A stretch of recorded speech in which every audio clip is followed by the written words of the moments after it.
हे जे काही नियुक्ती झालेली आहे सरकारी वकिलांची, वकील साहेबांची, त्याचं स्वागत आहे आणि आम्हाला आमची एकच भावना आहे की कुठेही कसर न पडू देता आम्हाला न्याय द्या। ज्यावेळेस गावकऱ्यांनी काहीतरी आंदोलन केलं किंवा देशमुख कुटुंबियांनी काहीतरी पाऊल उचललं तरच ते म्हणजे या न्यायाचा लढा कुठेतरी पुढे सक्रिय झाल्यासारखा वाटतोय। दरम्यान उज्ज्वल निकमांच्या नियुक्तीसाठी सुद्धा गावकऱ्यांना आंदोलन करावं लागत असेल तर ते दुर्दैवी आहे अशी प्रतिक्रिया अंजली दमानी यांनी दिली आहे।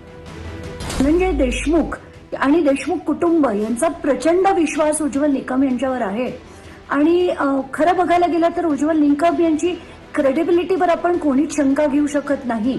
अन्नत्याग आंदोलन केल्यानंतर त्यांची नियुक्ती केली हे त्याचं दुर्दैव। उज्ज्वल निकम साहेब यांची जी नियुक्ती केलेली आहे ती माझ्या पत्रावरती केली आणि उज्ज्वल निकम साहेबांचं सुद्धा कन्सेंट दिल्याबद्दल त्यांचा आभार।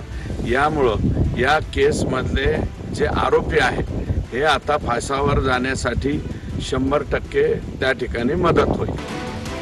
संतोष देशमुख हत्या प्रकरणातला आरोपी कृष्णा आंधळे हा अजूनही फरार आहे। कृष्णा आंधळेचं बरं वाईट तर झालं नाही ना अशी शंका विरोधकांनी व्यक्त केली आहे।